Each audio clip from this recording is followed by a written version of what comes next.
जय हिंद ऑफिसर्स। में बॉबी सैनी आपका स्वागत करता हूं बॉबी सैनी लेक्चर्स के एक और मस्त और धमाकेदार वीडियो में। दोस्तों आज की इस वीडियो में हम जो टॉपिक लेकर आए हैं वो आपको थंबनेल देखकर पता ही चल गया होगा। अगर दोस्तों पता नहीं चला है तो दोस्तों मैं आपको एक बार फिर से बता देता हूं कि दोस्तों आज का जो हमारा टॉपिक होने वाला है उस टॉपिक का नाम क्या है। उस टॉपिक का नाम क्या है? विद्युत आवेश तथा क्षेत्र। जल्दी से बता दो क्या है टॉपिक का नाम? विद्युत आवेश तथा क्षेत्र। 1 मिनट में लिखकर बता देता हूं क्या है। विद्युत आवेश तथा आवेश तो छूट गया, तो विद्युत आवेश तथा क्षेत्र। और आज की क्लास में जो डेली डोज आपको पता ही चल गया होगा, थंबनेल पर लिख भी रहा होगा डेली डोज। डेली डोज का क्या होगा इसका थोड़ा सा मतलब बता दूं। आज की डेली डोज का भाई हमारा है डेली डोज। क्या है? Daily dose. इस डेली डोज का मतलब अगर मैं बता दूं कि complete physics syllabus. Complete physics syllabus मतलब आपको important point chapter two chapter wise की, यानी कि अगर आपको एक एक परिभाषा समझाने लग गए तो बहुत लेंथी में पहुंच जाएगा, बहुत समय लग जाएगा। और हम पे बचा है दोस्तों समय इस टाइम कम। मतलब अब भाई हम पे रह गए तैयारी के केवल 2 महीने। 22 फरवरी से पेपर, दिसंबर जनवरी फरवरी, तो आप पर केवल और केवल क्या रह गए? 2 मंथ रह गए हैं। 2 मंथ में ऐसी तैयारी कर लो मेरे प्यारे साथियों कि बोर्ड एग्जाम में 95% लानी है। वो तैयारी कहां से होगी? Daily dose. डेली डोज का टारगेट क्या है? 50 दिन के अंतर्गत मैथ, फिजिक्स, क्लास 10th, ये तो 12th वालों के लिए बता रहा, और क्लास 10th मैथ।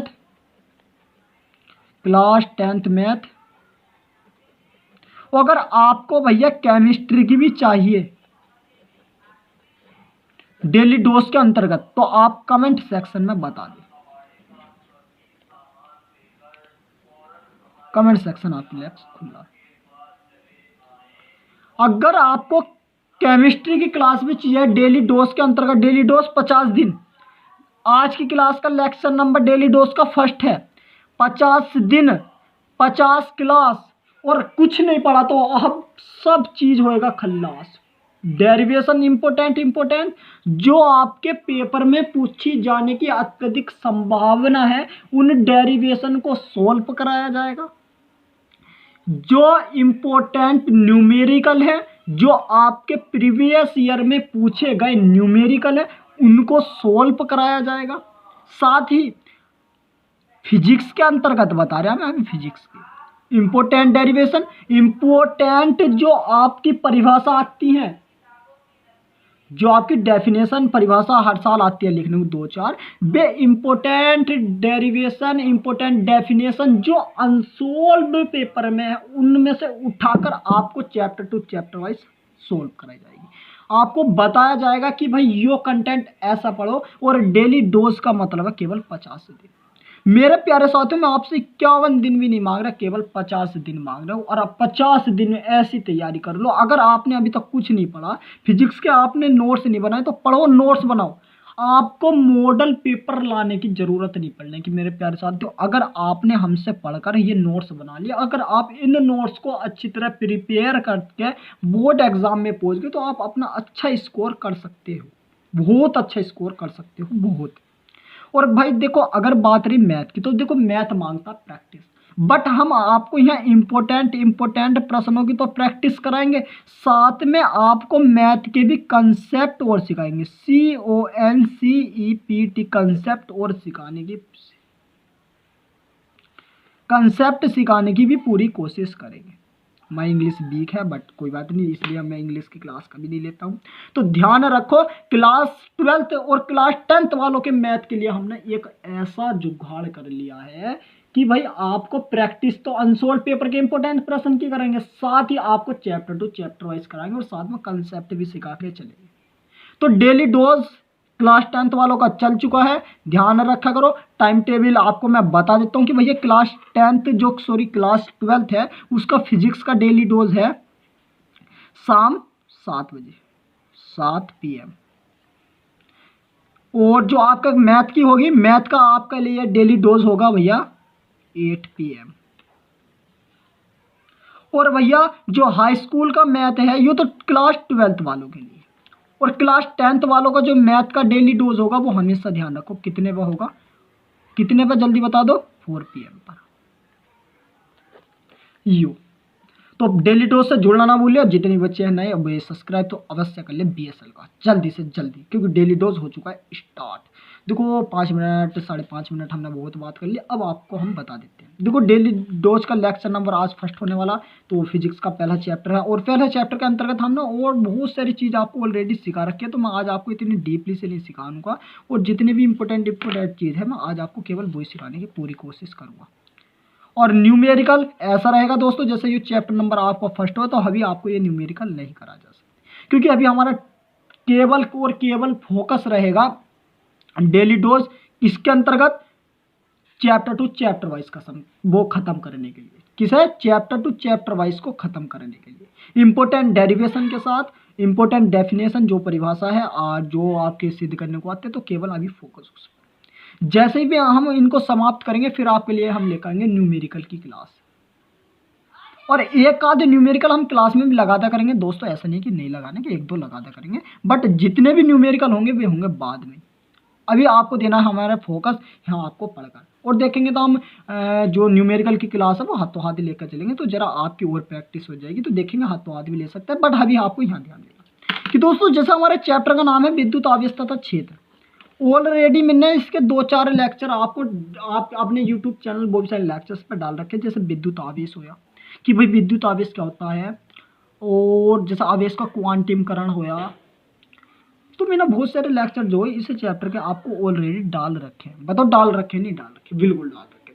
तो जब मैंने उनके लेक्चर डाल रखे तो मैं उन लेक्चरों से अलग आज आपको पढ़ा देता हूँ। आज की क्लास में समापन हो जाएगा इस चैप्टर का, इंपॉर्टेंट चीज़ सिखा देंगे, और आज इस चैप्टर का क्या हो जाएगा, समापन हो जाएगा।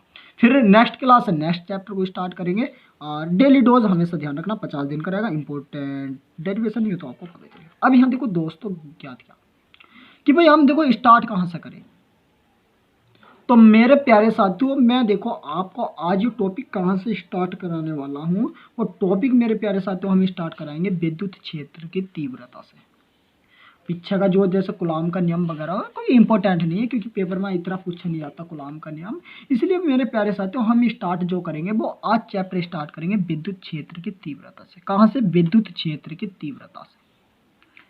तो विद्युत क्षेत्र की तीव्रता से भैया आज का हम टॉपिक स्टार्ट करेंगे। देखो जितनी भी परिभाषा होंगी मैं बोल लूंगा, आप नोट्स जरूर बना लेना। देखो यो इंपॉर्टेंट है, तो मैं जितनी परिभाषा होगी मैं बोलता रहूंगा, और बस आपको लिख लेनी है। तो क्या है मेरे प्यारे साथियों, विद्युत क्षेत्र की तीव्रता। देखो यह समझो कि आखिरकार विद्युत क्षेत्र की तीव्रता होती क्या है। तो विद्युत क्षेत्र में स्थित जो परीक्षण आवेश होता है, देखो कोई भी एक विद्युत क्षेत्र है उसमें स्थित परीक्षण आवेश होगा, और उस पर कार्य करने वाला जो बल होता है किस प्रकार, यहाँ समझो। जैसे मान लो मेरे प्यारे साथियों एक विद्युत क्षेत्र, यो एक हमने गोलीय पृष्ठ बना दिया, ये विद्युत क्षेत्र है, इसके अंदर एक समान विद्युत क्षेत्र स्थित है, इसमें जो भी एक समान विद्युत क्षेत्र क्या है स्थित है। अब इसमें एक समान विद्युत क्षेत्र स्थित है, जब इसमें एक समान विद्युत क्षेत्र स्थित है तो इसमें थोड़ा बहुत आवेश भी स्थित होगा। भाई जब एक समान बाह्य विद्युत क्षेत्र है, एक समान विद्युत क्षेत्र है, तो इसमें थोड़ा सा आवेश भी स्थित होगा, मान लो क्यों, तो उस आवेश पर जो कार्य करने वाला बल F होगा। भाई देखो आवेश होता है तो आवेश पर कुछ कार्य किया जाएगा, तो कार्य करने के लिए हमें कुछ फोर्स लगाना पड़ेगा, बल लगाना पड़ेगा। तो उस आवेश तथा उस बल तथा उस आवेश के अनुपात को हम कहते हैं मेरे प्यारे साथियों विद्युत क्षेत्र की तीव्रता। क्या कि एकांक परीक्षण आवेश वर्ग किसी तो भैया क्या होती है विद्युत क्षेत्र की तीव्रता की परिभाषा, कि एक विद्युत क्षेत्र में स्थित परीक्षण आवेश पर कार्य करने वाला बल, क्या एक बार फिर से सुनो, कि विद्युत क्षेत्र में स्थित परीक्षण आवेश पर कार्य करने वाला बल तथा परीक्षण आवेश के अनुपात को क्या कहते हैं मेरे प्यारे साथियों? विद्युत क्षेत्र की तीव्रता कहते हैं। इसको क्यों नोट मान लो, क्या कहते हैं? विद्युत क्षेत्र की तीव्रता कहते हैं। इंपॉर्टेंट है, मार्क कर लेना। अब यू तो आपको पता चल गया भैया यू होता है, और भैया थोड़ा सा और बताऊं यहाँ से क्या विद्युत क्षेत्र की तीव्रता क्या? एक बार फिर से बता रहे हूं, लिख लो कि विद्युत क्षेत्र में स्थित एकांक परीक्षण आवेश को विद्युत क्षेत्र में स्थित एकांक परीक्षण आवेश पर कार्य करने वाला बल तथा परीक्षण आवेश के अनुपात को क्या कहते हैं मेरे प्यारे साथियों? विद्युत क्षेत्र की तीव्रता कहते हैं। और जो विद्युत क्षेत्र की तीव्रता होती है इसको मेरे प्यारे साथियों आपको पता है किससे? ई से प्रदर्शित करते हैं। किससे करते हैं मेरे प्यारे साथियों? इसको ई से प्रदर्शित करते हैं। ये क्या? हमारी विद्युत क्षेत्र की तीव्रता, इसको हम ई से प्रदर्शित करते हैं। इंपॉर्टेंट है, इंपॉर्टेंट। चलो भैया, और यहां से क्या ध्यान रखना होता है? इनका मात्रक। अगर मेरे प्यारे साथियों मैं इसके मात्रक की आपसे बात करूं तो मात्रक एकदम सिंपल सा आप कह सकते हो कि भाई बल का मात्रक न्यूटन बटे को प्रति बना दो, आवेश का मात्रक कूलाम। तो इसका जो मात्रक हो जाएगा वो कितना हो जाएगा? न्यूटन पर कूलाम। कितना हो जाएगा मेरे प्यारे साथियों? इसका मात्रक न्यूटन पर कूलाम। अब ये थोड़ा सा फिर से आप गौर करोगे क्या कि भाई ये राशि कैसी होती है? आखिरकार राशि, आखिरकार यो राशि कैसी होती है? तो मेरे प्यारे साथियों ये राशि आपको ध्यान रखना है, ये कैसी होती है? सदिश राशि होती है। इंपॉर्टेंट है कि भाई अगर आपसे पूछा जाए कि भाई जो विद्युत क्षेत्र की तीव्रता होती है जो इसको ई से प्रदर्शित कर रहे हैं ये कैसी राशि होती है, तो ध्यान रखा करो एक सदिश राशि होती है। और आपको यह थोड़ा सा और क्या ध्यान रखना है कि मेरे प्यारे साथियों इसकी बीमा क्या होती है? क्या ध्यान रखना आपको? इसकी बीमा, इसका बीमा करते हैं। चलो बीमा करेंगे, इसका क्या होगा?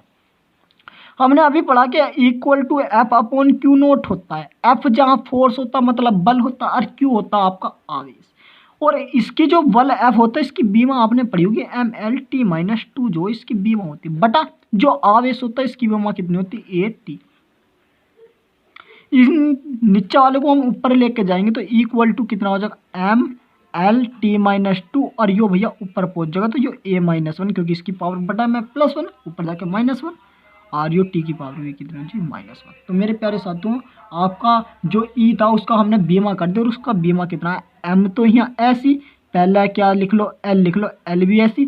t-2 हो रहा -1 हो रहा तो कितना हो गया? t-3 और यो -1 तो कितना हो गया? mL/t-3 a-1 जो मेरे प्यारे साथियों इसकी क्या आ गई बीमा। क्या? mL/t-3 a-1 मेरे प्यारे साथियों यो क्या आ गया? इसकी बीमा। इंपॉर्टेंट है विद्युत क्षेत्र की तीव्रता। अब यहाँ से कई बार आपके बोर्ड एग्जाम में जो प्रश्न बनते हैं वो किस प्रकार और बनते हैं देखो यहाँ समझो। देखो हमारा है आपको डेली डोज और डेली डोज का लेक्चर नंबर फर्स्ट होने वाला है तो यहाँ समझते रहना। नेक्स्ट हेडिंग आपको ध्यान क्या रखना कि भाई किसी अगर हमें मान लो कोई बिंदु आवेश होता किसी बिंदु आवेश के कारण विद्युत क्षेत्र की तीव्रता। इंपॉर्टेंट है क्या कि किसी बिंदु आवेश के कारण किसी बिंदु आवेश के कारण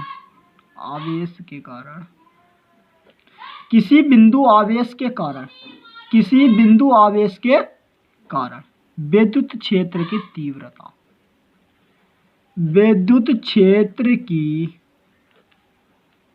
तीव्रता ध्यान रखना क्या होती है। किसी बिंदु आवेश के कारण अगर हमें मान लो भैया विद्युत क्षेत्र की तीव्रता बतानी क्या होती है तो देखो क्या होगी। मान लो देखो जैसे यो है कि यो मान लो कोई बिंदु है यो एक बिंदु यो है तो यहाँ से यहाँ तक ही मान लो।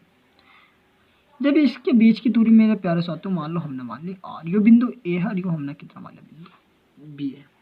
इन दोनों के बीच की दूरी r मान ली और इन पर आवेश मान लिया, यो q है और यो हमने मान लिया q नोट है, जो इन दोनों पर आवेश स्थित है। एक समान रूप से इन पर प्लस प्लस आवेश आवेश स्थित है, दोनों पर प्लस आवेश स्थित है, ये एक दूसरे को क्या करेंगे, प्रतिकर्षित। और इन दोनों आवेशों के मध्य एक बल उत्पन्न हुआ जिसको नाम दिया हमने F बल का। इनके मध्य एक बल उत्पन्न हुआ जिस बल को हमने बोला F। और यो जो F है, जो F है वो क्या है, एक कूलम्ब बल भी लग गया भाई। देखो दो आवेश दे रखे, दोनों एक दूसरे को प्रतिकर्षित कर रहे, r दूरी है तो कूलम्ब बल। और कूलम्ब बल से हमने पढ़ा है कि F जो होता है वो कितना होता है, k q नोट भाई, k q1 q2 q1 q2 q note बटा r स्क्वायर। F का मान यो है। हमें इसमें बताना क्या, विद्युत क्षेत्र की तीव्रता, कि भाई आखिरकार विद्युत क्षेत्र की तीव्रता क्या होगी। तो मैंने सबसे पहले बनाना कूलम्ब बल सामने यो। अब हमने विद्युत क्षेत्र की तीव्रता का सूत्र पढ़ा था, इक्वल टू, अभी आपने पढ़ा था कि भैया F अपॉन Q नोट होता हमारा, इक्वल टू सूत्र कितने प्यारे साथियों ने पढ़ा था अभी ऊपर। तो हमको तो E का मान निकालना, तो यहाँ जो F है वहाँ रख देंगे हम, यो K Q नोट बटा R स्क्वायर। और यो जो बटा में Q नोट था यो कहाँ आ जाएगा, इस R स्क्वायर की गुणा में, Q नोट से Q नोट खचक मेरे प्यारे साथियों, इक्वल टू कितना बचा, K Q बटा R स्क्वायर। और K का मान तो हमने 20,000 साल पहले पढ़ा था, कितना होता है, मैं यहाँ कोई लिख देता हूँ, 1 मिनट गाइस, 1 मिनट। Q का मान 20,000 साल पहले ऑलरेडी आपको पढ़ा चुके हम, क्या होता है जल्दी से बता दो। Q का मान, K का मान कितना होता है, 1/4 pi epsilon note R Q by R square. क्या होता है भैया मेरे प्यारे साथियों, हमारे किसका मान होता है, किसका मान होता है, E का मान कितना, 1/4 pi epsilon note R Q बटा R स्क्वायर। बताओ कुछ सिंपल था भाई, K का मान रख दिया 1/4 पाई एप्सिलॉन नोट, Q ऐसी और R ऐसी। तो ये आता है किसी बिंदु आवेश के कारण अगर कभी भी आपको विद्युत क्षेत्र की तीव्रता का व्यंजक ज्ञात करना होता है कि आखिरकार भाई किसी बिंदु आवेश के कारण विद्युत क्षेत्र की जो तीव्रता होती है उसका व्यंजक क्या होता है, तो आप सिंपल कह सकते हो कितना होता है, 1/4 pi epsilon note Q by R square होता है। बताओ आपको ये समझ में आया नहीं आया। अब आपको और इम्पोर्टेंट चीज देखो मेरे प्यारे साथियों क्या ध्यान रखनी है, ये तो इम्पोर्टेंट पॉइंट है, जितने भी लिखवा रहा हूँ सब इम्पोर्टेंट है भाई, नोट करते रहिए। देखो इन्हें नोट समझ तो रहे हो गए आप भाई, समझने के साथ इनको क्या है जरूरी, नोट करना जरूरी है। अब आपका ऐसे एक नया टॉपिक आता और इस टॉपिक को नाम दिया जाता आपका विद्युत द्विध्रुव आघूर्ण। क्या, विद्युत द्विध्रुव आघूर्ण, विद्युत द्विध्रुव आघूर्ण आपका नया चैप्टर आता है, सॉरी नया चैप्टर नहीं, नया हेडिंग है विद्युत द्विध्रुव आघूर्ण। बताओ आपको विद्युत क्षेत्र की तीव्रता और विद्युत क्षेत्र की तीव्रता के कारण किसी बिंदु आवेश के कारण अगर हमें कभी भी विद्युत क्षेत्र की तीव्रता बतानी है तो ये आपको बताइए, पॉइंट सारे क्लियर हो रहे नहीं है भाई। हमारा मकसद आपको एकदम एग्जाम में भाई डेली डोज चल और डेली डोज का यही तो होता है फायदा, आपको कंसेप्ट भी पढ़ाया जाए, डेरिवेशन भी कराई जाए और डेफिनेशन परिभाषा भी बताई जाए। तो नेक्स्ट टॉपिक है विद्युत द्विध्रुव आघूर्ण। देखो मैं परिभाषा का भी लिखवा दूंगा नहीं, हमेशा ध्यान रखो, मैं हमेशा परिभाषा बोलता हूँ और आपको केवल लिखनी होती है, नोट करनी होती है कॉपी में। मैं बता रहा हूँ जल्दी से अपनी कॉपी में नोट कर लें कि जब दो समान परंतु विपरीत आवेश, विद्युत द्विध्रुव आघूर्ण की परिभाषा है कि जब दो समान परंतु विपरीत आवेश एक दूसरे से अल्प दूरी पर रखे हों, जब दो समान परंतु विपरीत आवेश एक दूसरे से अल्प दूरी पर रखे हों, तब उन दोनों आवेशों में से एक आवेश व उनके बीच की दूरी, तब उन दोनों आवेशों में से एक आवेश तथा उनके बीच की दूरी के गुणनफल को विद्युत द्विध्रुव आघूर्ण कहते हैं। क्या कहते हैं, विद्युत द्विध्रुव आघूर्ण कहते हैं। एक बार फिर से बता दें कि जब दो समान परंतु विपरीत आवेश, जब दो समान परंतु विपरीत आवेश एक दूसरे से अल्प दूरी पर रखे हों, तब उन दोनों आवेशों में से एक आवेश, तब उन दोनों आवेशों में से एक आवेश व उनके बीच की दूरी के गुणनफल को विद्युत द्विध्रुव आघूर्ण कहते हैं।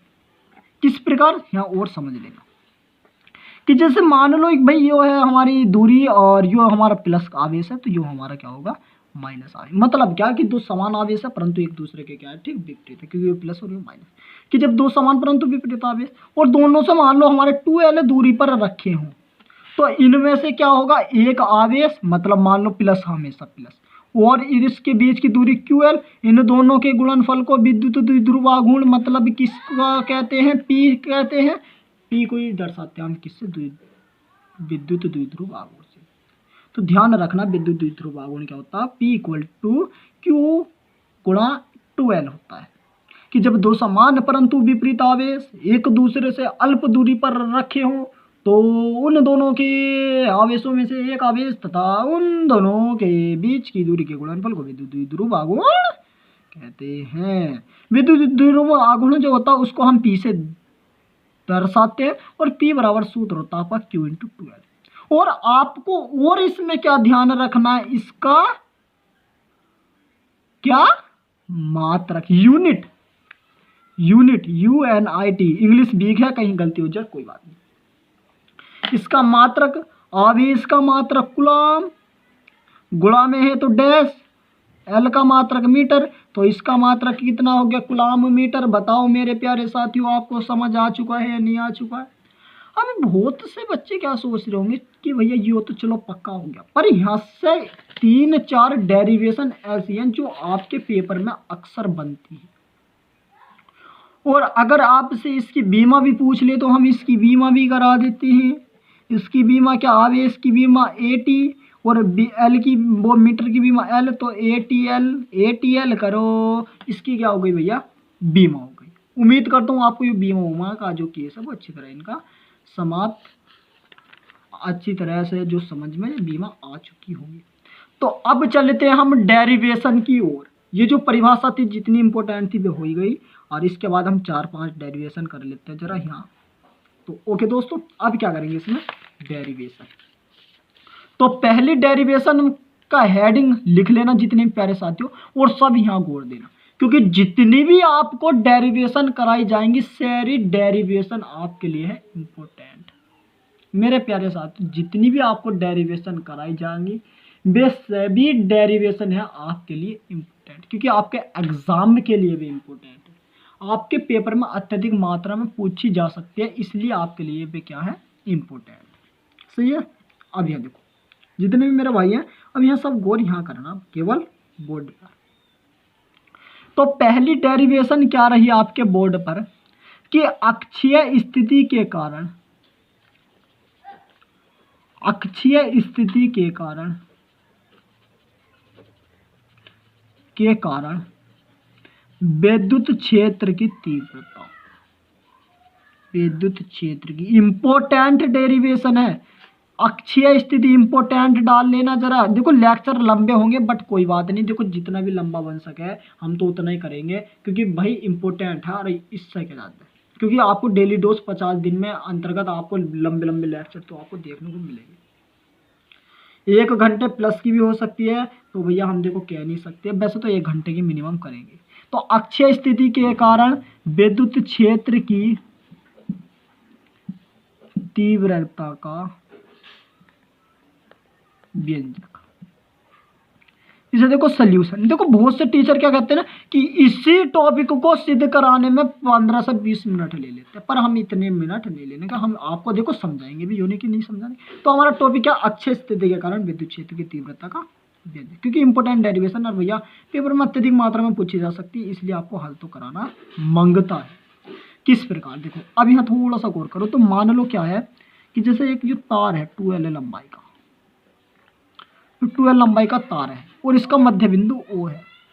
एक आवेश इधर है और एक आवेश इधर है। मान लो इधर भैया हमारा Q आवेश स्थित है और इधर हमने मान लिया प्लस Q आवेश स्थित, इधर माइनस Q और इधर हमारा प्लस Q आवेश स्थित। अब इन दोनों के जो बीच की दूरी वो तो भैया कितनी है, 2L है। तो यहाँ से यहाँ तक भी L और यहाँ से यहाँ तक भी कितनी होगी, L, क्योंकि O क्या था, मध्य बिंदु, और मध्य बिंदु काम क्या करता है, दोनों दूरी को बराबर भागों में विभाजित करता है। अब यहाँ से और थोड़ा सा अगर क्या करा हमने कि जो ये बिंदु O है, इस बिंदु O से R दूरी पर, इस बिंदु O से R दूरी पर यहाँ कोई बिंदु P स्थित है। कितनी दूरी?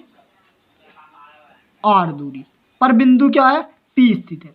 और इस बिंदु P से O तक की दूरी कितनी R है? इसको हमने डैश डैश करके इसे मिला दिया। और इसे जो बिंदु P है, और इस पर ही हमें क्या बतानी है? विद्युत क्षेत्र की तीव्रता बतानी है कि भाई ये जो बिंदु P है, इस पर विद्युत क्षेत्र की तीव्रता कितनी होगी। अब यहाँ थोड़ा सा फिर से अगर आप थोड़ा सा देखोगे, क्या फिर से मैं बता देता हूँ कि इसको भाई A मान लो और इसको B मान लो कि भाई हमें बिंदु P पर विद्युत क्षेत्र की तीव्रता, कुछ नहीं करा, 2L लंबाई का एक AB तार लिया, इधर माइनस आवेश स्थित है, इधर प्लस आवेश, इनका मध्य बिंदु O है, पूरा 2L लंबाई का तार था। मध्य बिंदु O ने क्या करा? 2L लंबाई के तार को 2 बराबर भागों में विभाजित कर दिया। बराबर क्या? पूरी 2L थी तो इधर की भी L, इधर की भी L। बिंदु O से एक R दूरी पर कोई बिंदु P स्थित था। इस बिंदु पर P, जो बिंदु P जो है, इस पर क्या बतानी है हमें? विद्युत क्षेत्र की तीव्रता बतानी कि कितनी हुई। अब यहाँ थोड़ा सा गौर करो तो देखो विद्युत क्षेत्र की तीव्रता क्या होगी। तो भैया आ जाओ, देखो सबसे पहले अगर हम भाई माइनस Q आवेश के कारण, देखो इसकी हिंदी भी लिख लेना, देखो हिंदी क्या कि माना एक, चलो मैं इसकी हिंदी भी बोल रहा हूँ, लिख लो क्या कि माना एक 2L लंबाई का एक AB एक तार है। माना एक 2L लंबाई का AB एक तार है जिसका मध्य बिंदु O है। मध्य बिंदु O से R दूरी पर कोई बिंदु P स्थित है जिस पर हमें विद्युत क्षेत्र की तीव्रता ज्ञात करनी है। बिंदु O ने या मध्य बिंदु O ने 2L लंबाई के AB तार को 2 बराबर भागों में विभाजित कर दिया, जहां AO बराबर OB बराबर L। अब हमें यहाँ ज्ञात करना है विद्युत क्षेत्र की तीव्रता। सबसे पहले हम माइनस Q आवेश के कारण ज्ञात करते हैं बिंदु P पर विद्युत क्षेत्र की तीव्रता, ये माइनस Q हो जाएगी। विद्युत क्षेत्र की तीव्रता माइनस Q आवेश के कारण किस पर? बिंदु P पर कितनी हो जाएगी? K Q upon R square. अब देखो दूरी यहाँ से हमें बिंदु P पर बतानी, तो मेरे प्यारे साथियों यहाँ से यहाँ तक तो L, यहाँ से P तक R, तो पूरी कितनी हो जाएगी? यहाँ से यहाँ तक L, यहाँ से यहाँ तक L, यहाँ से यहाँ तक P, तो पूरी कितनी हो जाएगी? R प्लस L, मतलब बड़ी वाली दूरी और छोटी वाली दूरी, इन दोनों का स्क्वायर जोड़ के इन दोनों का वर्ग। तो पूरी दूरी यहाँ से यहाँ तक, भाई यहाँ से यहाँ लो L चला, यहाँ से यहाँ लो P चला, तो पूरी कितनी होगी? R प्लस L का होल स्क्वायर, जो क्या आई भैया आपकी माइनस Q आवेश के कारण दूरी। अगर मेरे प्यारे साथियों, अगर यहाँ हमने करा भैया एक बार प्लस Q आवेश के, अब हमने निकाला इस Q आवेश के कारण बिंदु इसके बीच की दूरी, तो हमें दूरी भी बे के बीच की जो विद्युत क्षेत्र की तीव्रता है इसके बीच की, यहाँ से यहाँ तक, तो दूरी भी हमें यही चाहिए। तो कितनी के माइनस Q आवेश के निकाल लेती? माइनस Q, यहाँ तो प्लस Q क्योंकि प्लस के लिए, अपॉन R स्क्वायर। R कितना? यो वाली दूरी चाहिए तो पूरी R, यो L, तो पूरी वाली में से अगर यो घटा दे, पूरी वाली में से अगर यो वाली घटा दे, इस वाली में से इसे घटा दे तो यो आ जाएगी, पूरी वाली में से यो घटा दे तो यो आ जाएगी, तो कितनी पूरी? तो R, यो वाली कितनी? L, तो R माइनस L का होल स्क्वायर। इसको मान लो समीकरण 2। हमें क्या बताना? विद्युत क्षेत्र की तीव्रता। तो विद्युत क्षेत्र की तीव्रता इक्वल टू कितने हो जाएगा? E मतलब E प्लस Q ले लो, अरे E माइनस Q ले लो यार, किसी को ले लो, सॉरी प्लस बीच में भी, मतलब दोनों का जोड़ हो जाएगा कुल विद्युत क्षेत्र की तीव्रता। इक्वल टू कितना हो जाएगा मेरे प्यारे साथियों? गौर करना, E प्लस का मान कितना आया है? E प्लस Q का मान Q बटा R माइनस L का होल स्क्वायर, फिर प्लस का चिन्ह है। अब देखो ये माइनस के कारण क्या आती है यहाँ माइनस, इस माइनस आवेश के कारण आई थी यहाँ माइनस, तो इस माइनस से यो वाला प्लस क्या हो जाएगा? माइनस, और कितना K, फिर Q, और अपॉन में कितना? R प्लस L का होल स्क्वायर। अब देखो दोनों में K Q है, इसमें भी, दोनों में से K Q क्या ले लिया मैंने मेरे प्यारे साथियों? कॉमन ले लिया। K Q मैंने क्या ले लिया? कॉमन ले लिया। जैसे मैंने K Q कॉमन लिया तो ऊपर तो एक बचा और नीचे कितना बचा? R माइनस L का होल स्क्वायर, माइनस माइनस, यहाँ कितना? ये तो बाहर आ गया, यहाँ कितना बचा? 1, और यहाँ कितना बचा? R प्लस L का होल स्क्वायर। अब यहाँ थोड़ा सा फिर से ज्ञात क्या करोगे मेरे प्यारे साथियों कि ये तो K Q ऐसे ही दोनों का एलसीएम लिया तो R माइनस L का होल स्क्वायर, और आर प्लस एल का होल स्क्वायर। सिंपल है, इसकी इधर गुणा इसकी इधर गुणा, कैंची वाली गुणा, तो आर प्लस एल की गुणा 1 से करेंगे तो आर प्लस एल का होल स्क्वायर, माइनस का चिन्ह है माइनस, और आर माइनस एल की गुणा भी 1 से करें तो आर माइनस एल का होल स्क्वायर। अब यह थोड़ा सा फिर से ज्ञात करोगे क्या कि K Q A minus B A plus B बन गया, तो यो मेरे प्यारे साथियों क्या हो जाएगा कि R square minus L square, और इसका क्या हो जाएगा होल स्क्वायर, मतलब ए प्लस बी अरे ए माइनस बी को इसका हमने पूरे का होल स्क्वायर लिया, इस फॉर्म में बन गया। ए प्लस बी का होल स्क्वायर कितना, ए स्क्वायर, ए की जगह आर है तो R square, plus B square, B की जगह एल है तो एल स्क्वायर, प्लस 2ab, तो ए की जगह आर है और एल की जगह कितना, बी की जगह कितना एल, माइनस ए माइनस बी का होल स्क्वायर कितना होगा ए स्क्वायर, ए की जगह आर है तो आर स्क्वायर हो जाएगा, प्लस बी स्क्वायर, माइनस के चिन्ह से माइनस हो जाए, बी की जगह एल है तो L square, minus 2ab, minus से यो माइनस कितना हो जाए प्लस 2 और आर इंटू एल, खचक खचक प्लस माइनस, प्लस का आर स्क्वायर से माइनस का आर स्क्वायर, और प्लस के एल स्क्वायर से माइनस का एल स्क्वायर क्या हो गया खचक हो गया।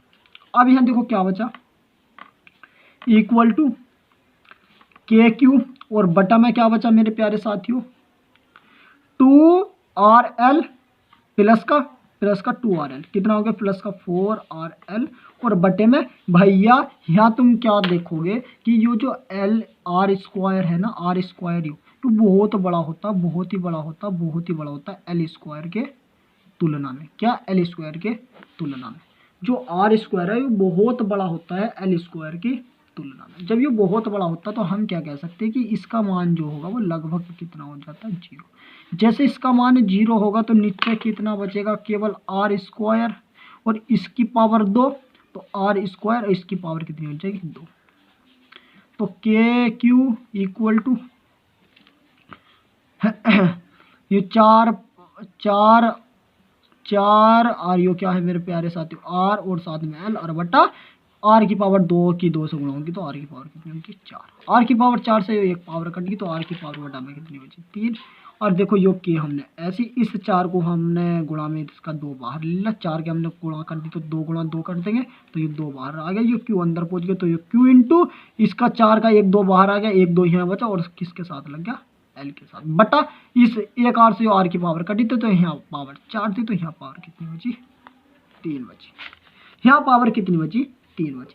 अब यहाँ देखो फिर से देखोगे आप तो 2k और q इंटू 12 पढ़ा था किसका सूत्र होता पी का भी पीछे विद्युत द्विध्रुव आगुण कराया और यो बटे में आर क्यू, इसे इधर ले आएंगे तो देखो यहाँ क्या बनेगा यू इक्वल टू यो 2 अंदर पहुंच जाए k का मान k ऐसी रहने दो, जो 2p के साथ पहुंच गया 2p और बटा में कितना बन गया r, यो गुणा में कभी सोचो r की पावर 3, k का मान रख दोगे बस वो इक्वल टू k का मान 1/4 pi epsilon not yo 2p और बटे में आर क्यूब। मेरे प्यारे साथियों क्या आपको यह गति सिद्धांत पता चली नहीं चली, बहुत टीचर आपको जाने किस तरीके से बता देते हैं। यहाँ BSL चल रहा है डेली डोज, और डेली डोज में आपको यही सिखाया जाता है कि भैया इंपॉर्टेंट डेरिवेशन। उम्मीद करता हूँ दोस्तों आपको ये डेरिवेशन और यही हमारा सूत्र हो गया। और दोस्तों इस डेरिवेशन आपके पेपर में औसत 3 से 4 नंबर के बीच पूछी जाती है लगभग।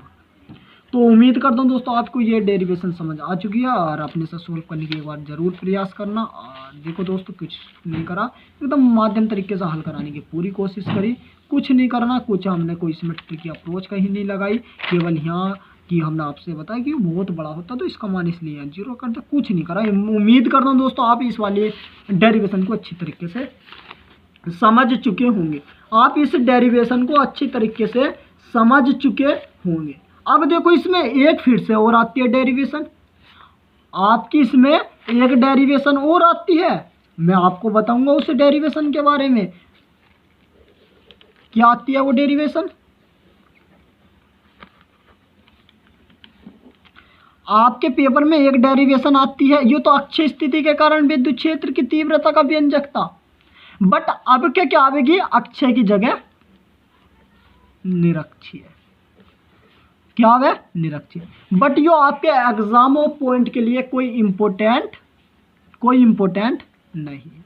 आपके पेपर में यो बहुत कम मात्रा में पूछे जाते हैं, इसलिए दोस्तों हम इसका सोल्यूशन नहीं करा रहे। इसका डायरेक्ट सूत्र और हम लिख रहे हैं। वैसे इसका सोल्यूशन हम हमारी जो ऑलरेडी वीडियो है उस पर पड़ा है, तो आप देख भी सकते हो। हमारे चैनल पर इसका सोल्यूशन हमने करा रखा है, एक जगह इसे प्रूफ करा रखा है, तो दोस्तों आप वहाँ देख सकते हो अगर आपको देखना हो इसका प्रूफ। बट इसका प्रूफ इतना इंपॉर्टेंट नहीं है, बट इसका हम सूत्र लिख कर दे देते हैं कि भैया जब एंड में आप इसको सोल्व करते हो तो इसका सूत्र इक्वल टू कितना आता, 1/4 और P/R⁴ इसका सूत्र आता है जब इसको आप सिद्ध करोगे। ऑलरेडी हमने डाल रखी है इसकी वीडियो, फटाक से जाकर देखना। हबीब क्लास खत्म होगी, फटाक से देखना। मतलब 2 डेरिवेशन पक्की होगी, तीसरी डेरिवेशन इंपॉर्टेंट है। तीसरी डेरिवेशन अरे हम तो यहाँ कोई करा देते जरा सी जगह को डेरिवेशन, क्योंकि हमारा तरीका है ना। देखो हर टीचर का एक तरीका होता है, एक कल्चर होता है कि वो कैसा पढ़ा सकता है, जो वो आसानी से कैसे समझा सकता है। तो हमारा भी एक ऐसा ही तरीका है। तो मेरे प्यारे साथियों, अब हमारा नेक्स्ट क्या आता है टॉपिक, नेक्स्ट डेरिवेशन है। इंपॉर्टेंट डेरिवेशन है जितनी भी आपको कराई जा रही है। नेक्स्ट डेरिवेशन का नाम हम आपको बता देते हैं। और नाम क्या है कि एक समान बाह्य विद्युत क्षेत्र में, एक समान बाह्य विद्युत क्षेत्र में, एक समान बाह्य विद्युत क्षेत्र में, एक समान बाह्य विद्युत क्षेत्र में, एक समान बाह्य विद्युत क्षेत्र में द्विध्रुव पर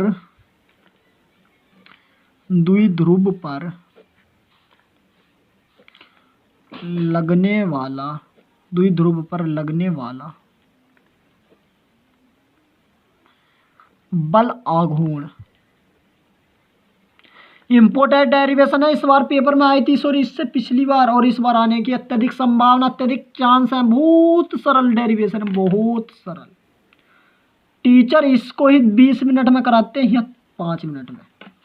समझते रहना क्या डेरिवेशन क्या है कि एक समान बाह्य विद्युत क्षेत्र में द्विध्रुव पर लगने वाला बल आघूर्ण। इंपोर्टेंट है, किस प्रकार करेंगे देखो। मान लो एक समान कोई विद्युत क्षेत्र यू है, तो क्या है, एक समान बाह्य विद्युत क्षेत्र। इनका तीर का निशान क्या है, इसकी जो दिशा है वो क्या है, इधर की तरफ।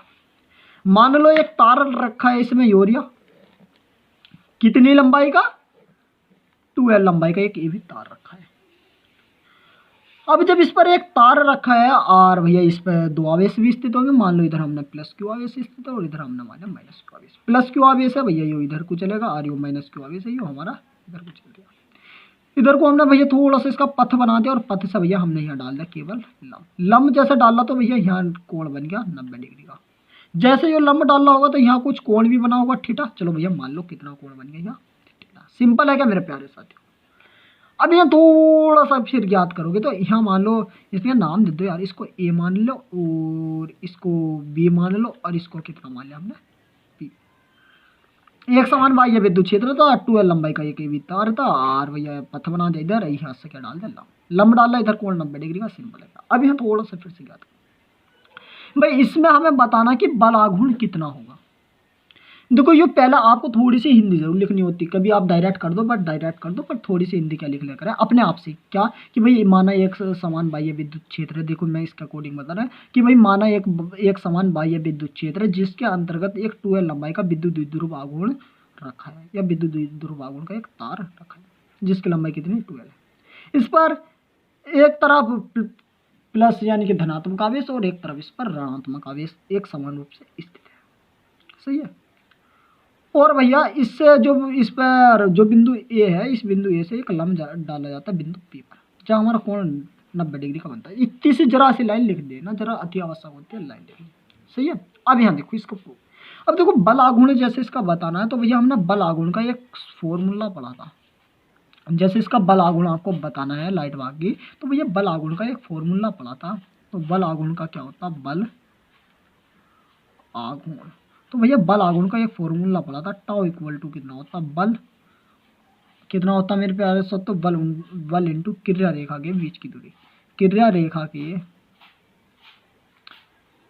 बीच की दूरी, यो होता भैया सूत्र। मतलब टाउ इक्वल टू बल को मान लो F और भैया किरण रेखा के बीच की दूरी क्या होगी, बहुत से बच्चे तो नहीं सोच रहे क्या होगी, तो किरण रेखा के बीच की दूरी होती है यू। कितनी, ए से पी, तो किरण रेखा के बीच की दूरी कितनी हो जाएगी, ए। बल का एक सूत्र हमने जब भी हम क्लास को डिस्कस करा था तो हमने एक सूत्र बताया था, E इक्वल टू जो वो एफ अपॉन क्यू था। अगर हमें मान लो एफ का मान निकालना तो क्यू को अगर हम इधर ले जाए तो कितना हो जाएगा, क्यू इंटू ई हो जाएगा एफ का मान। तो यहाँ एफ का मान कितना, क्यू इंटू ई हम यहाँ रख देंगे। और देखो ए पी क्या है, मान लो ये एक त्रिभुजी तो बनना A B C, sorry A P भी एक त्रिभुज बनना। इसमें अगर मैंने प्यारे साथियों साइन थीटा ले लिया तो साइन थीटा आपको होगा भैया लंबटाकण, लंबटाकण लंब कितना इसका यो है एफ से पी, तो ये थीटा हो, थीटा के ठीक सामने वाली भुजा और 90 डिग्री हो तो इसके ठीक सामने वाला कण, तो कण कितना इसका 12 है। मान लो अगर यहाँ से ए पी का मान निकालना है तो कितना आ जाए 2 into sine theta. A P का मान सिंपल है क्या भाई, कुछ नहीं लिया साइन थीटा ले लिया, ए पी लंब आर कण ये होता, आर कण को इसे इधर लेके तो ए पी कितना आ गया यू। तो बल का एफ का मान क्यू इंटू ई, तो टाउ इक्वल टू कितना आ गया, यहाँ से समझते रहना, यहाँ से बहुत बड़ी डेरिवेशन बनेगी, अभी देखते रहिए बस। तो कितना बन गया टाउ का मान, तो क्यू इंटू ई, और ए पी का मान कितना आ गया Q two L, sorry Q two L वो 2l और साइन थीटा। अब यो क्यू गुणा 2l किसका मान हो गया पी का, साथ में यो ई और क्या है साइन थीटा। मेरे प्यारे साथियों टाउ का मान बताओ, आपको पता चला नहीं चला, कितना आ गया पी साइन थीटा। यो होता है किसी जो बाह्य विद्युत क्षेत्र होता है उसमें द्विध्रुवों पर जो लगने वाला बल आघूर्ण होता है टाउ, यो होता है हमारा tau equal to P sine theta. उम्मीद करता हूं दोस्तों आप इस डेरिवेशन को भी अच्छी तरह समझ चुके होंगे। अब हम अगली डेरिवेशन, भैया हमारा देखो अब नेक्स्ट टॉपिक क्या होने वाला है। नेक्स्ट टॉपिक का नाम आपको पता हो तो जल्दी से बता दो, और नहीं पता है तो दोस्तों हम बता देते हैं कि हमारा देखो नेक्स्ट टॉपिक होने वाला है कि एक समान बाह्य विद्युत क्षेत्र में, एक समान बाह्य विद्युत क्षेत्र में, एक समान बाह्य विद्युत क्षेत्र में, बाह्य विद्युत क्षेत्र में, बाह्य विद्युत क्षेत्र में द्विध्रुव को, बाह्य विद्युत क्षेत्र में द्विध्रुव को घुमाने में किया गया कार्य है। अब देखो दोस्तों नेक्स्ट टॉपिक क्या है कि एक समान बाह्य विद्युत क्षेत्र में द्विध्रुव को घुमाने में किया गया कार्य। इम्पोर्टेंट टॉपिक है मेरे भाइयों, जरा इसको अच्छी तरह समझ लेना क्योंकि ये आपके एग्जाम पॉइंट के लिए बहुत इंपॉर्टेंट है, ठीक दोस्तों। तो कोई बात नहीं दोस्तों, देखो लाइट भाग गई थी बट कोई बात नहीं, देखो आप एडजस्ट करते रहना। अब यहाँ देखो थोड़ा सा भैया आप गौर करोगे तो मान लो ये एक समान क्या है आपका फिर से बाह्य विद्युत क्षेत्र है।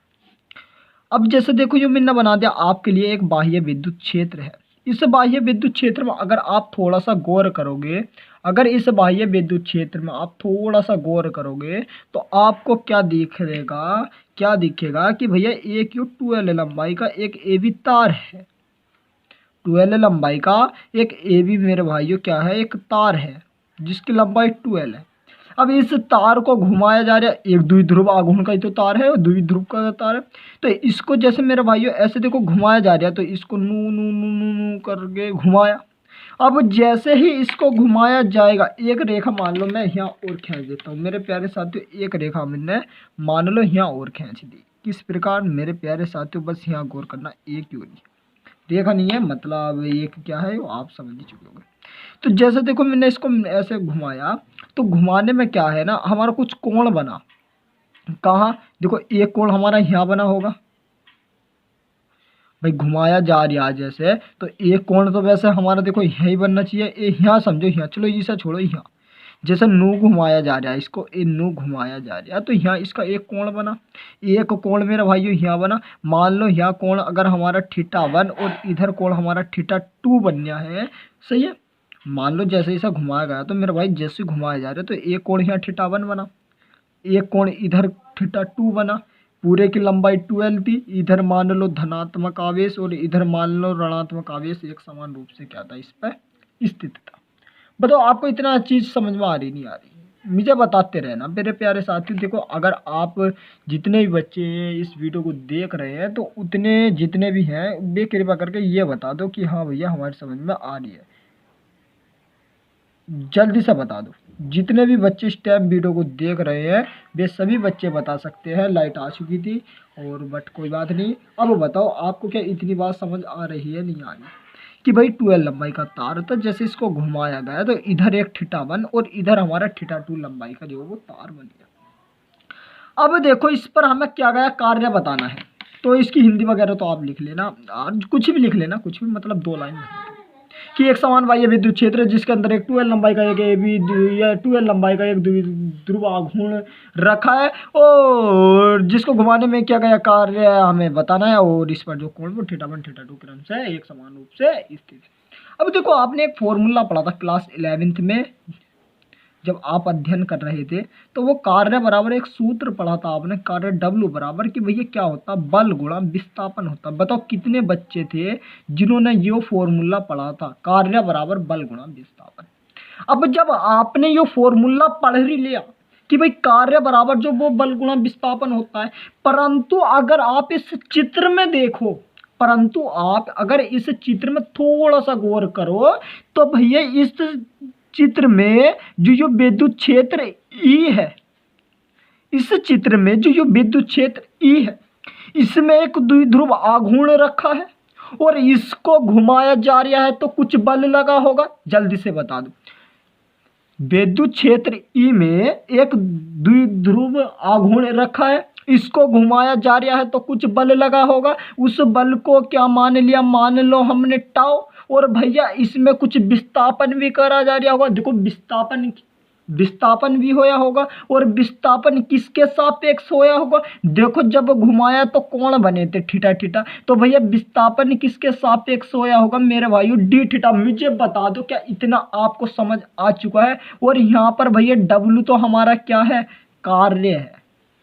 अगर आप यहाँ थोड़ा से फिर से गौर करोगे तो W इक्वल टू, और अभी थोड़ी देर पश्चात हमने टाउ का मान पढ़ा था, मुझको बता दो मेरे भाइयों यही तो पढ़ा था कि tau equal to PE sine theta होता है। जल्दी से बता दो, टाउ का मान पढ़ा PE साइन थीटा होता है, तो मेरे प्यारे साथियों इस टाउ की जगह मैं कितना रख सकता हूँ, PE साइन थीटा, और साथ में मेरे भाइयों ये dθ क्या है हमारा, एज इट इज। बताओ इतना कंसेप्ट आपका पक्का हो गया, बिल्कुल। अब मैं कुछ नहीं कर रहा हूं कि इसमें कर रहा हूं मैं समाकलन, और मेरे प्यारे साथियों जब इसमें हमने समाकलन कर दिया और इसमें देखो कोण तो θ1 से θ2 जा रहा, घुमाया θ1 से θ2 जा रहा, तो मेरे प्यारे साथियों इसकी जो लिमिट होगी वह भी θ1 से θ2 हो जाएगी इसकी लिमिट। अब यहाँ आप थोड़ा सा गौर करोगे ना मेरे प्यारे साथियों, देखो क्या कि ये जो PE वो तो कांस्टेंट है, मैथ वाले तो एकदम समझ चुके होंगे कि भैया PE तो कांस्टेंट है, समाकलन किसका होएगा, चलो समाकलन भी डायरेक्ट कर दे, हम चले फास्ट, कोई बात नहीं भैया। समाकलन PE कांस्टेंट था, बाहर आ गया, समाकलन साइन थीटा का कितना हो गया, माइनस का कोस थीटा। भैया साइन थीटा का समाकलन कितना हो गया, माइनस के कोस थीटा, माइनस का जो चिन्ह था वो बाहर आ गया, माइनस के कोस थीटा होता तो वो माइनस बाहर आ गया, और कितना आ गया मेरे प्यारे साथियों, कोस थीटा। लिमिट कितनी थी इसकी, θ1 से θ2। बता दो कितने बच्चे को समझ आ चुका है। अब अगर आप फिर से थोड़ा सा गौर करोगे तो यू माइनस का PE, और भैया लिमिट रख देंगे, तो लिमिट कितने बच्चे जानते हैं कि इसकी लिमिट क्या होती है, upper limit minus low limit. तो अपर लिमिट होती है ऊपर वाली और लो लिमिट होती है नीचे वाली। तो अपर कितनी, θ2, तो ये हो जाएगा कोस θ2, फिर माइनस लो लिमिट कितनी हो जाएगी θ1, तो कोस θ1। यो मेरे प्यारे साथियों यो जो हमारा सूत्र निकल कर आया है इसको ही बोलते हैं एक समान बाह्य विद्युत क्षेत्र में जो आपका द्विध्रुव आघूर्ण होता उसको घुमाने में किया गया कार्य। बहुत से टीचर आप देखो कब पढ़ो, आप कितने ही टीचर से पढ़ लो इसी टॉपिक को वे कई कितनी कम से कम 1.5 पेज भरवा देते हैं, और BSL ने 1 2 3 4 5 लाइन में आंसर। तो बताओ BSL कितना आपको कितने एडवांस नोट्स से पढ़ा रहे हो, इतना सोचा करो। अब यहाँ देखो भैया ये तो इसका मान आ गया। अब यहाँ से एक प्रश्न हो रहा था जो आपका बोर्ड एग्जाम में लगभग 7 से 8 बार पूछा जा चुका है पिछले 3 साल के अंदर। मतलब जितने भी सेट अब बन रहे हैं लगभग हर सेट में पूछा जा रहा है। तो उस प्रश्न का नाम क्या है, मैं आपको प्रश्न लिख देता हूं कि विद्युत क्षेत्र में प्रश्न देखो अनसोल्ड पेपर का निचोड़ कर आ रहा मैं आपको कि विद्युत क्षेत्र में किसी विद्युत क्षेत्र में किसी द्विध्रुव को विद्युत क्षेत्र में किसी द्विध्रुव पर स्थिति ऊर्जा का व्यंजक। यो बहुत इंपॉर्टेंट प्रश्न है मेरे भाइयों, इसको मॉक कर लेना जरा अच्छे तरीके से, परंतु बीएसएल के स्टूडेंट है कोई नहीं। विद्युत क्षेत्र में किसी द्विध्रुव पर स्थितिज ऊर्जा का व्यंजक आपको बताना मेरे भाइयों कितना होगा। स्थितिज ऊर्जा जो होती है उसका आपको व्यंजक बताना। तो क्या होता, देखो अभी आपने कार्य इक्वल टू सूत्र क्या पढ़ा है, माइनस का पी ई और कोस थीटा 2 माइनस के कोस थीटा 1 आपने यो पढ़ा है। बताओ कोई दिक्कत है?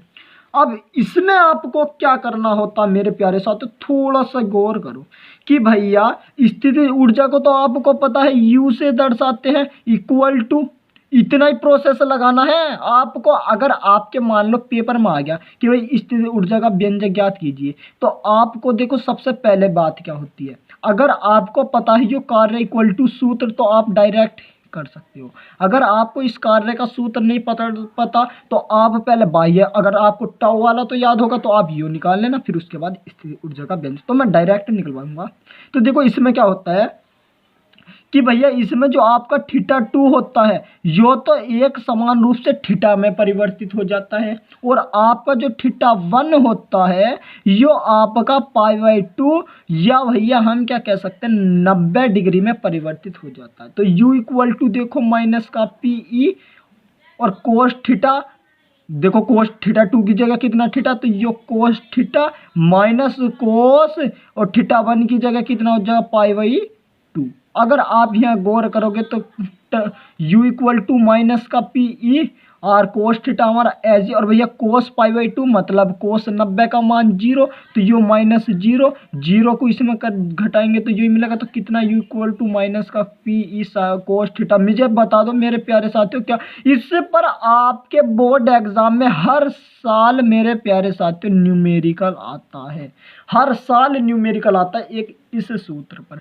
जब न्यूमेरिकल की क्लास कराएंगे आपको उसमें और आपको एडवांस तरीके से और सीखने को मिलेगा। तो मुझे बताओ मेरे प्यारे साथियों कि आपको ये वाला जो व्यंजक था वो अच्छी तरह समझ आ चुका है या नहीं आया है? मुझे जल्दी से कमेंट सेक्शन के जरिए आप बताना चाहो तो बता सकते हो, क्या आपको यह टॉपिक अच्छी तरह समझ आ चुका है या नहीं।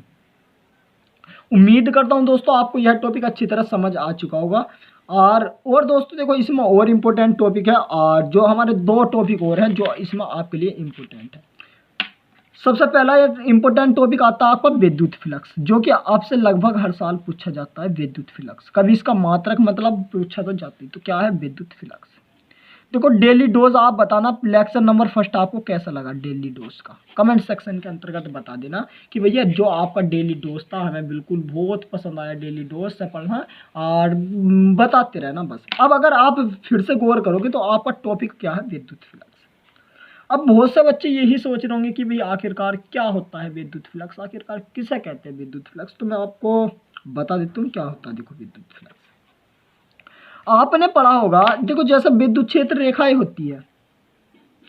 अब कोई एक पृष्ठ मान लो, अब देख लो यू क्या है, एक पृष्ठ है, यू क्या है एक पृष्ठ है, और इस पृष्ठ से कुछ विद्युत क्षेत्र रेखाएं क्या आपस में गुजर रही है।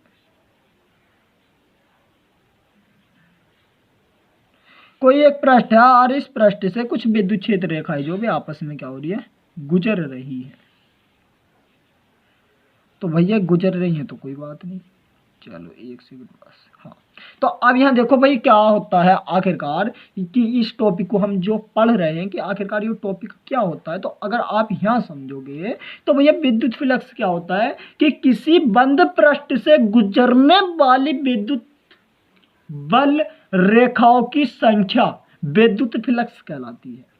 कोई भी बंद पृष्ठ है और उससे गुजरने वाली विद्युत बल रेखा या विद्युत क्षेत्र रेखा की संख्या आपका क्या कहलाती है, विद्युत फ्लक्स कहलाती है। बताओ क्या समझ में आया नहीं आया। एक बार मैं फिर से रिपीट कर देता हूं कि किसी बंद पृष्ठ से गुजरने वाली विद्युत बल रेखाओं की संख्या विद्युत फ्लक्स कहलाती है, और यहाँ से आपको क्या पढ़ने को मिलता है कि जो भैया विद्युत फ्लक्स होता है इसको फाई ई से प्रदर्शित करते हैं। और फाई ई इक्वल टू सूत्र होता है ई डी ए, वेक्टर ई और वेक्टर डी ए, जो आपका फाई इक्वल टू सूत्र होता है। अगर देखोगे तो जो A vector A dot B, vector A dot B vector की फॉर्म में बन रहा है, तो इसको क्या मेरे प्यारे साथियों में phi E equal to E D A cos theta भी लिख सकता हूँ? नहीं, मुझे बता दो कमेंट सेक्शन के जरिए। तो फाई इक्वल टू हम कितना लिख सकते हैं? ई डी ए कोस थीटा। अगर आप फिर से थोड़ा सा गौर करोगे तो आपको देखो क्या पता चल गया भाई, हमारा फाई ई का मान आ गया ई D A cos theta. Simple है। हाँ, तो भैया विद्युत फ्लक्स का आपका सूत्र पता चल गया। यहाँ से आपसे जो इम्पोर्टेंट टॉपिक, इम्पोर्टेंट पॉइंट पूछा जाता है वो पूछा जाता है इसका मात्रक।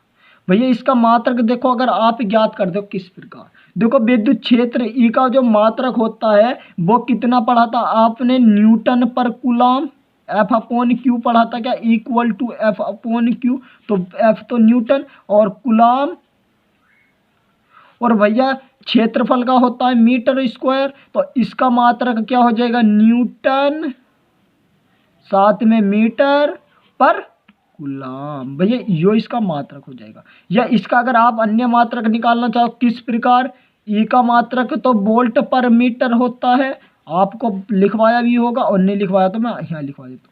ई का जो मात्रक होता है वो वोल्ट पर मीटर होता है, इंटू डी ए का मात्रक मीटर स्क्वायर होता है। एक से यो कटेगा, एक मीटर से यो कटेगा, तो इसका मात्रक क्या हो जाएगा? वोल्ट मीटर भी आ जाएगा। वोल्ट मीटर भी इसका मात्रक हो सकता है। मेरे प्यारे साथियों इंपॉर्टेंट है, इसको नोट कर लो अपनी कॉपी में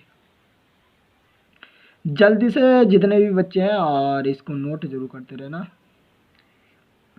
अब यहाँ से आपसे एक और टॉपिक आप पूछा जा सकता है, वो आती है भैया गॉस का नियम।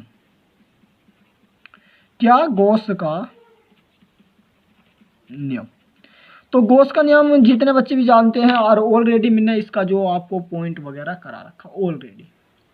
तो मेरे प्यारे साथियों आप क्या हुआ से देख लेना, चलो नहीं देखना तो मैं यहाँ से करवा देता हूँ एक और यो। तो भैया गॉस का नियम में क्या है? गॉस का नियम क्या है जल्दी से बता दो क्या है? तो किसी बंद पृष्ठ से गुजरने वाला विद्युत फ्लक्स उस पृष्ठ में स्थित आवेश का 1/ε0 गुना होता है।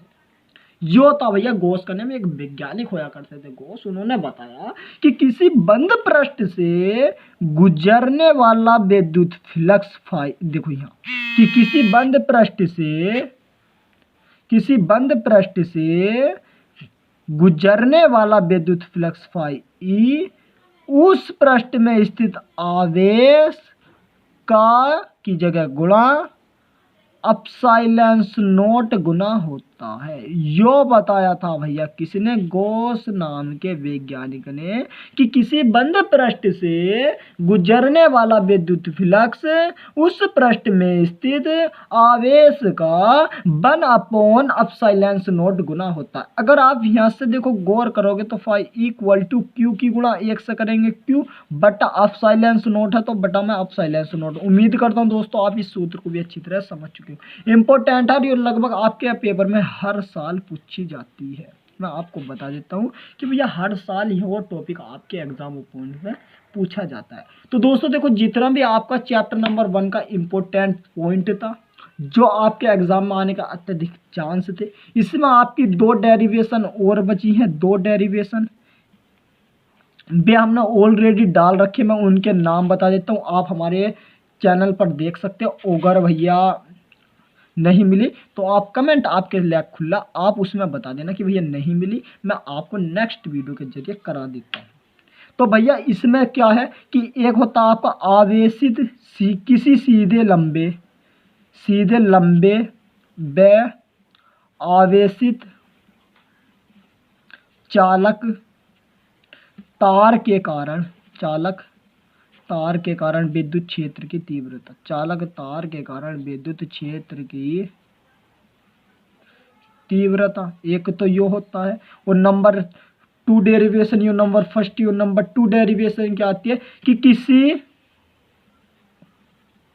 आवेशित समतल चादर के कारण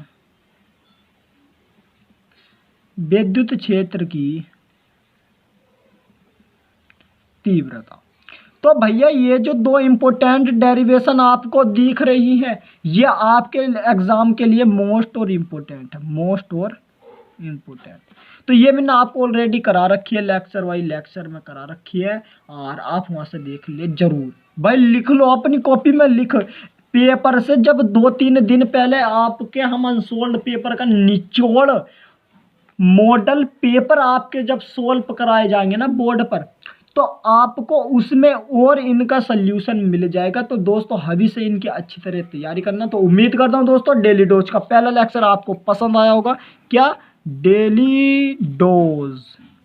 भैया डेली डोज को आपको पहला लेक्चर उम्मीद करते हैं पसंद आया होगा, और अगर भैया पसंद आया हो तो कृपया करके चैनल को सब्सक्राइब करके वीडियो को लाइक शेयर अवश्य कर दे।